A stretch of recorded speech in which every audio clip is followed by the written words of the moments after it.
Listen, I'm so excited about our guest today, and just she's so full of God's spirit and love, and we are going to have a great time talking today.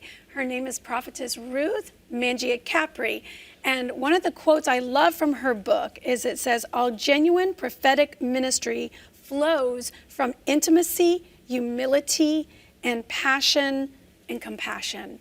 And that's such a big deal. I want to go to a clip just to introduce you to her and her ministry. We'll be right back.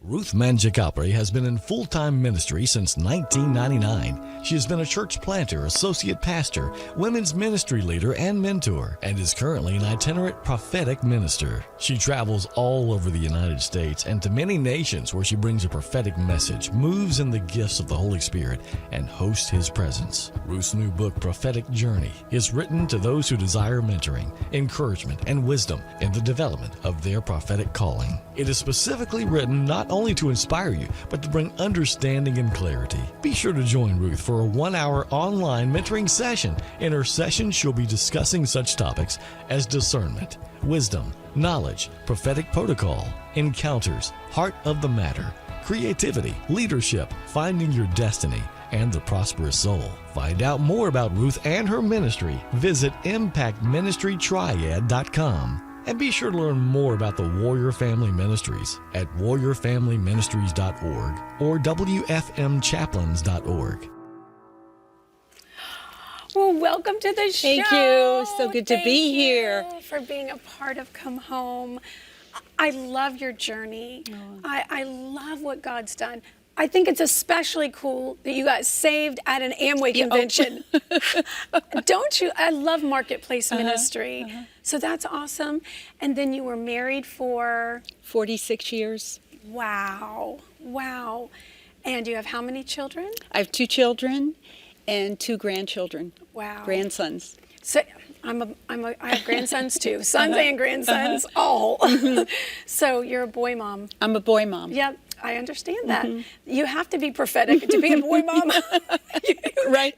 You need discernment to know what they're doing, right? Well, I have 1 daughter and 1 son, but I have 2 grandsons. Okay, well, your Yeah. daughter probably brings the humility, compassion, tenderness. Well, I love your book. I love your ministry. I love who you're ordained by, who you run with. So many great miracles in your life. And I love that you have said yes to God in a time where you could be saying, hey, I want to settle down and take it easy. And you're on the road, you're going, you're doing awesome things for His kingdom. Let's talk about your book. One of the chapters I love, I encourage everyone to get your book as well. One of the chapters you talk about the development of the prophetic call and how it doesn't just come on you and you're a prophet, but it is something that develops over time. Can you speak to that and kind of share? I know many people are so curious about the prophetic right now. Sure. Well, I had some really good mentors in my life that helped me along the way. What I tell people is we use the gift to love. Yeah, I like We use that. our mantle to expand the kingdom. So you have to keep it in context. When you're a prophet or when you are called into the ministry, it does not automatically just unfold. So it's a process of time, it's a process of humility, it's a process of allowing God to circumcise your heart. Very early on, I had so much pride and self-righteousness. And yet when the Lord called me, I did not have the full comprehension of what that would entail. So when the Lord called me, actually I had a visitation from the Lord in my bedroom when my son was 6 weeks old. And He said, if you will say yes to my call, my favor will be upon your life. So I said yes, but I really didn't know what that yes was in response to what He was asking me. And a few days later, I opened the book. It was like when Jesus opened the scroll to Ephesians 4, and he called, Luke 4, when he said, the Spirit of the Lord is upon me. Yeah, for I've anointed you. And then in Ephesians 4, where it speaks about He gave some to be apostles, prophets, pastors, teachers, and evangelists. And the word prophet was highlighted to me. And then all of a sudden, things began to make sense to me, why I would have dreams, why I would see, why I would just know things. So I began just on that journey. And of course, in the beginning, I started telling everyone, the Lord has called me as a prophet to the nations. And they would look at me like I had two heads. So I realized soon enough, I just need to keep it to myself. But I remember speaking to a dear friend, and she said to me, I'm going to fast and pray about what you said. And she went, and a few hours later, she came back to me and she said, the Lord said yes, but that lying spirits would try and come against you. In other words, I would have to be really discerning and careful about who I allowed in my life, the process, who I could trust, who I could not.